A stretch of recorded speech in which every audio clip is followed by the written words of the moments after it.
Welcome back to the Coronavirus in Kansas Small Business Survival video series. My guest today is Hakan Wildcat with Meritrust Credit Union.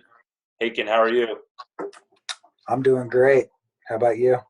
I'm doing very well. I'm curious to know how the crisis here is impacting what you do and mortgage rates, and if the average homeowner should take any advice from you and to maybe follow anything closely. So, could you maybe tell me how would you describe your business under normal circumstances? On a normal circumstance, right now we're in the month of April. I would be heavily focused on the purchase market. A lot of people are out there shopping for homes, making offers, looking to downsize, upsize, get their first house, whatever. Right now, because of COVID-19, it's driven the interest rates down quite a bit, which opened up the gateways for refinance business. So there's a lot of refinancing going on right now, which there's always a little bit of refinancing, but right now it's kind of absurd how much volume there is in the refinance market. We haven't seen it in quite a while. Are you saying that maybe new home prices are down slightly, but refinancing is up a bunch? I wouldn't say that new home prices are down, at least in the Lawrence market, but because the rates are down, a lot of people are probably going to opt to, maybe rather than roll the dice and purchase a new home, maybe do a refinance, take some cash out, fix up their current home while the rates are so low. For the novice like myself, who is just now reading about the Treasury and the Fed taking action, what's an important headline to look for? That always grabs everyone's attention when the Fed drops rates. When the Fed drops rates, myself and probably every other lender in town gets probably 20, 30 phone calls that morning, asking what that does to their interest rate. And a lot of times it's kind of apples and oranges. That doesn't have a direct correlation to what the mortgage rates are going to do. I would say that the main thing to look for when you're shopping around for interest rates and you're looking to see what the market's doing is look at the 10-year bond, the 10-year Treasury note. That's going to be a good indication of what mortgage rates are going to do.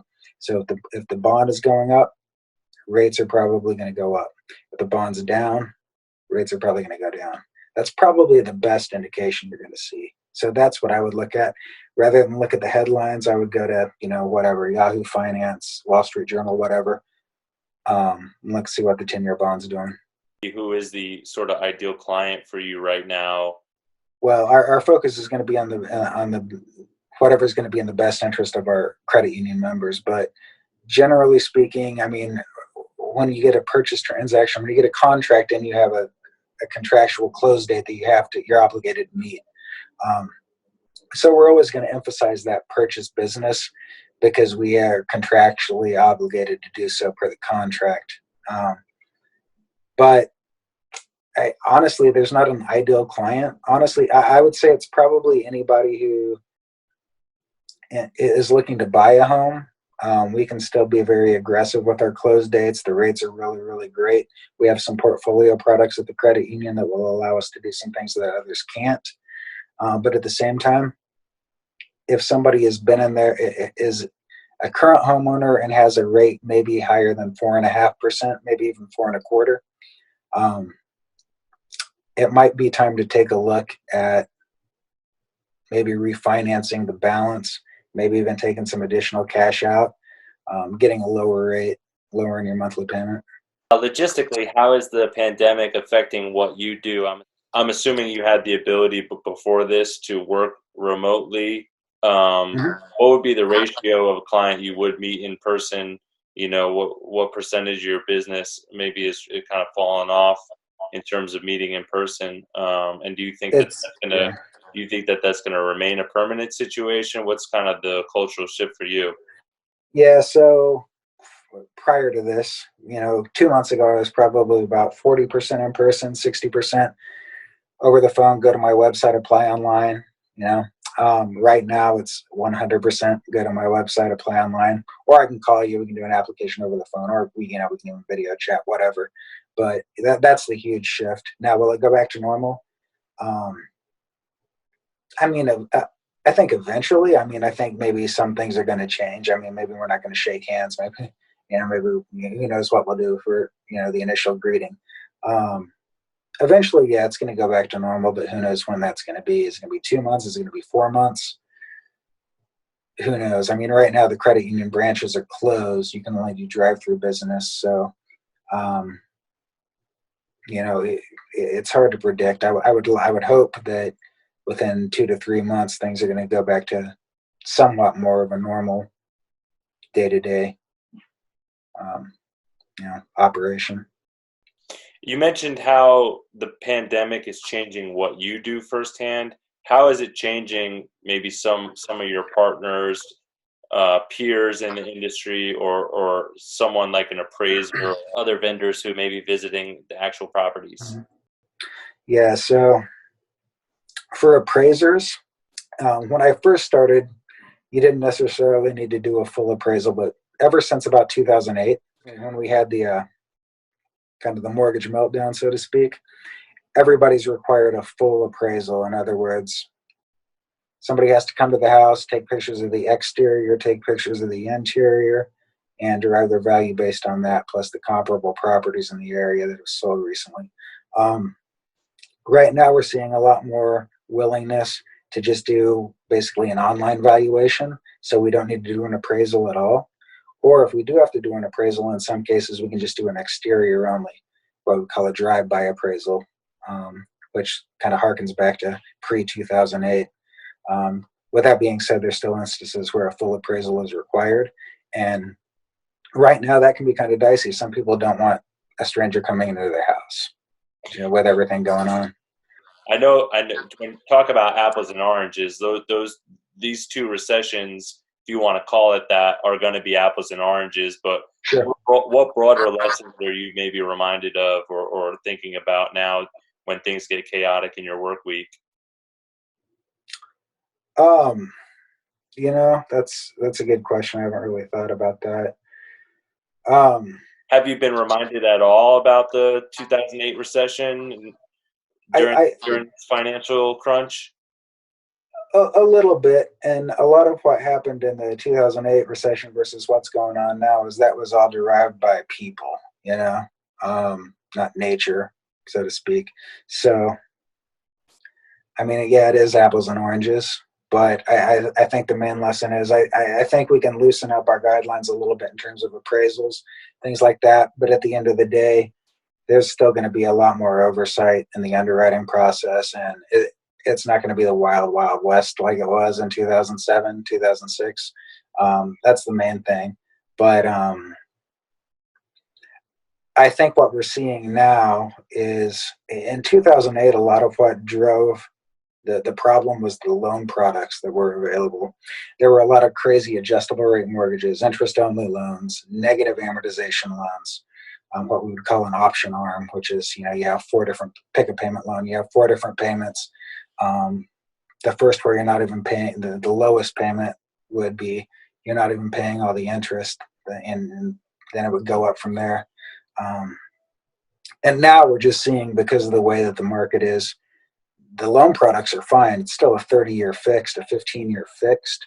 The rates are just super, super low right now. So it's different. It's better for everybody. It's better for the lenders, less risky um, loans in their book of business and their portfolio. It's better for the consumers because they're going to get a great rate, but the loan's not going to be nearly as risky as, a pick a payment option arm, or, some sort of weird adjustable rate mortgage.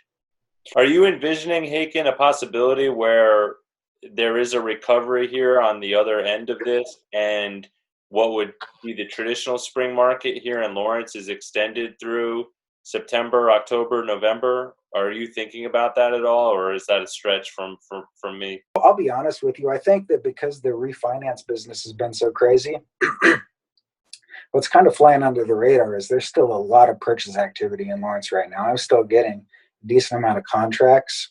Um, and there's still a lot of people out there shopping for homes. So I don't know. I mean, I think the purchase market might be a little bit slower than it was this time last year. But with that being said, it's not dead by any means. There's still a lot of activity out there, and part of that is because the rates are so low. What I'm seeing, like if we were going to have this conversation 3 months ago, what I would have told you is, for every client that I have that's making an offer on a home, there's a good chance that they're going to be making their offer against probably 4 or 5 other offers. Right now, what I'm seeing is when somebody makes an offer, if there is another competing offer, then maybe it's only one. So it's not by any means a buyer's market, but I think it's, right now at least, and maybe it's just a short-term thing, but it's evening out a little bit. I'm not seeing quite as many competing offers out there on properties. That would be the main difference. Awesome. All right. Well, Hakan, anything else that you wanted to mention that I didn't guide with questions? No. I mean, I think the main thing to be cognizant of right now, not just with me and Ameritrust Credit Union or any lender, is volumes high right now. So be patient. If you're talking to your bank, your credit union, your mortgage broker, and things aren't maybe going as quickly as you anticipated, it's probably not on them. It's probably just, everybody's busy right now, and everybody's got to change the way that they do the day-to-day operations. Working from home is an adjustment, and I think everybody is getting used to it, but it's definitely an adjustment, especially if you have little ones around, as you know. Well, I do know that, and with all of that said, I really appreciate all your time tonight, Hakan. Thank you so much. How can folks get in touch with you? So the best way to get in touch with me is my cell phone. I always answer. Well, I don't always answer, but I answer it as often as I can. 785-766-2601. Or you can also email me at hakan.wildcat, which is HAKAN .WILDCAT at meritrustcu.org, which is MERITRUSTCU.org. Or you can go to my website, meritrusthomeloans.com. And do you still have that billboard on I-70 as you're approaching Lawrence? As far as I know, I do, and as far as I know, nobody's defaced it yet. So maybe a doing little something bit, right.